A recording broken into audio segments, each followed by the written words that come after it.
নমস্কার বন্ধুরা, কেমন আছো সবাই? আমি জয়ন্তী। আজ আমি তোমাদের সাথে শেয়ার করব ছট পুজোতে প্রসাদ হিসাবে ব্যবহৃত ঠেকুয়া রেসিপি। তো এটা পুজো তো হয়ে গেল, পুজোর আগেই আমার বানানোর কথা ছিল, কিন্তু আমি একটু ঘুরতে গেছিলাম শান্তিনিকেতন, যার জন্য আমি বানাতে পারিনি। তো তোমরা বলো বন্ধুরা, কে কে এই প্রসাদ ঠেকুয়া কে কে খেয়েছো এবং তোমাদের খেতে কেমন লেগেছে? আমার তো ভীষণ ভালো লাগে, আর খেয়ে মনে হয়েছে তো যে আর একটু হলে ভালো হতো। তো চিন্তা কিসে, চলো আমরা বাড়িতেই বানিয়ে ফেলি। এটা বানানো খুব সহজ, খুব তাড়াতাড়ি হয়ে যায়, আর কোনো বেশি কিছু উপকরণ লাগে না। বাড়িতে আমাদের যা থাকে সেই উপকরণ দিয়েই খুব তাড়াতাড়ি বানানো হয়ে যায়। তো আমরা বানাতে শুরু করি চলো, এবং এটা খেতে খুব টেস্টি হয়। এই ঠেকুয়া বানানোর জন্য প্রথমে আমি একটি পাত্রে মেজারিং কাপের 3 কাপ আটা নিয়ে নেব। এই আটাটা যে আটার আমরা রোজ রুটি বানিয়ে খাই, গমের আটা, ওই আটাই নিয়েছি। আর যে পরিমাণ আমরা আটা নেব ঠিক তার অর্ধেক পরিমাণ গুড় যোগ করব। আমি এটা গুড়ের তৈরি করছি, চিনিরও করতে পারো তোমরা। এবং মিষ্টিটা যতটা পরিমাণ পছন্দ করবে বন্ধুরা ততটাই দেওয়া যেতে পারে। তো সাধারণত আমি হাফ মিষ্টি দিয়েই আমি ঠেকুয়াটা বানাই। এখানে 3 কাপ আটা নিয়েছিলাম, যার জন্য আমি 1.5 কাপ, ওই কাপেরই 1.5 কাপ মিষ্টি গুড় দিলাম। আর গুড়টাকে গলাতে হবে, যার জন্য আমি 1/3 কাপ জল দিয়ে একটু গরম করে নেব। জাস্ট ওই গুড়টাকে গলিয়ে নেব।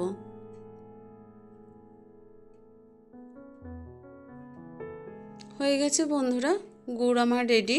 গুড়টা ঠান্ডা হোক, ততক্ষণ ঠেকুয়াতে ইচ্ছা মতন ড্রাই ফ্রুটস যোগ করা যেতে পারে। তো কিশমিশ, কাজু, তারপরে নারকেল, এগুলো অনেক কিছুই দেওয়া যেতে পারে। তো আমি আজকে শুধু এই শুকনো নারকেল ছিল আমার কাছে, ওই আমি শুকনো নারকেলটাই দেব। যার জন্য শুকনো নারকেলটাকে আমি পাতলা করে কেটে টুকরো টুকরো করে নিয়েছি। আর এর সাথে দিলাম 1 চুটকি নুন দিলাম, আর 3 কাপ আটা নিয়েছি, এবং যার জন্য আমি 3 টেবিল চামচ ঘিয়ের ময়াম দেব।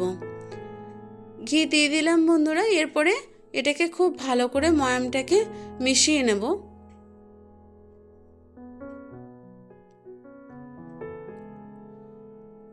ঘিটাকে খুব ভালো করে মিশিয়ে ময়াম দিয়ে নেব। দেখো বন্ধুরা, হয়ে গেছে। আটাটা যখন মুঠি বাঁধা যাচ্ছে তার মানে আমার ময়াম হয়ে গেছে, এবং ছেড়ে দিলেও দেখো ভেঙে যাচ্ছে না। আর এর সঙ্গে যোগ করব মৌরি।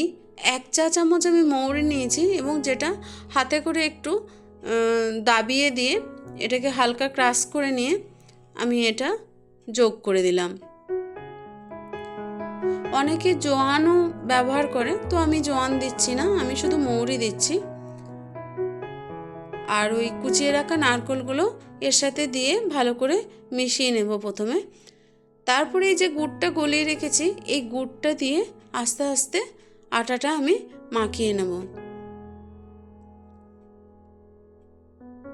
বন্ধুরা, ঠেকুয়ার আটা সাধারণত শক্তই মাখা হবে, ঠিক এই ততটাই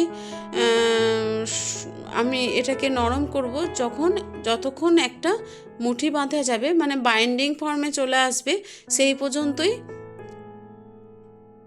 আটাটাকে সফট করা যাবে। খুব বেশি নরম হবে না, তাহলে ভালো হবে না। এখানে শক্ত ডোই তৈরি করতে হবে। দেখো বন্ধুরা, এবার হচ্ছে যে একটা মুঠি বাঁধা যাচ্ছে এবং বাইন্ডিং হচ্ছে আটাটা। তো আমার এখানেই হয়ে যাবে, আর আমি এতে জল দেব না। আমার জলের প্রয়োজন হয়নি। যদি গুড়ে না হয় তাহলে জল একটু মিশিয়ে এইভাবে আটাটাকে মাখিয়ে নিতে হবে। আমি প্রথমে সব ভাগ করে নই বানিয়ে নিয়েছি। এরপরে আমার কাছে একটা ঠেকুয়া বানানোর আছে, ছাঁচ আছে, যেটাকে আমি প্রথমে একটু ঘি ব্রাশ করে নেব।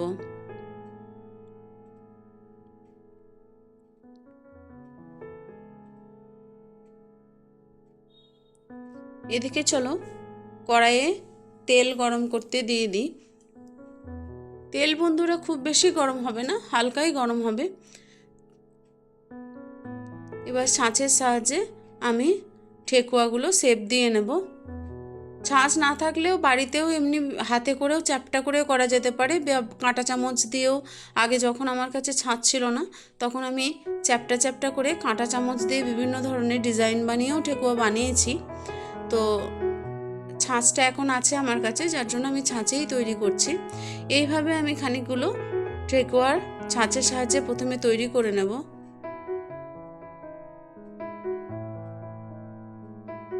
ছোট বড় লম্বা বিভিন্ন টাইপের করা যাবে এই ছাঁচটার সাহায্যে।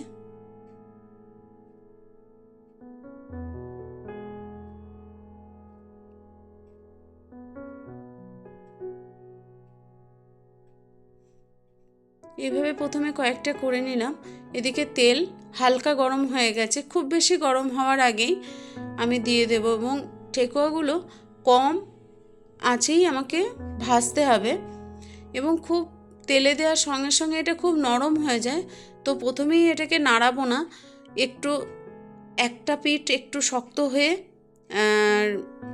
শক্ত হবে, তারপরে এটাকে উল্টাবো। দেখো বন্ধুরা, অন্য পিঠটা আমার হালকা ভাজা হয়েছে, তখন আমি এটাকে উল্টাচ্ছি, এবং খুব সাবধানে উল্টাতে হবে, কারণ তেলে দেওয়ার পর এটা খুব নরম হয়ে যায়। এইভাবে উল্টে পাল্টে বেশ গোল্ডেন মতন হয়ে আসবে, ততক্ষণ পর্যন্ত আমরা ভালো করে ভেজে নেব। বন্ধুরা, ঠেকুয়া যখন ভেজে তুলবো তখন মনে হবে নরম আছে, হয়তো নরম, কিন্তু আস্তে আস্তে এটা ঠান্ডা হওয়ার সাথে সাথে এটা শক্ত হয়ে যাবে, এবং খুব ভালোভাবেই তখন এটা থাকবে। এই দেখো বন্ধুরা, এইভাবে আমি সব ঠেকুয়াগুলো ভেজে নেবো এক এক করে।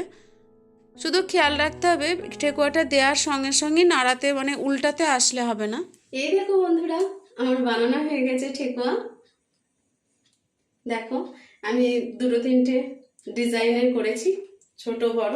এটা একটু ছোট ছিল, এটা একটু বড় সাইজের, এই যে লম্বা মতন করেছি। এই দেখো, চলো তোমাদেরকে একটা ভেঙে দেখিয়ে দিই।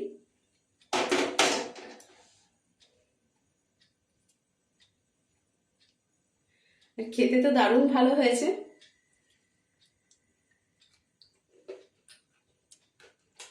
খুব সুন্দর হয়েছে খেতে, আমার তো খুব ভালো লাগছে।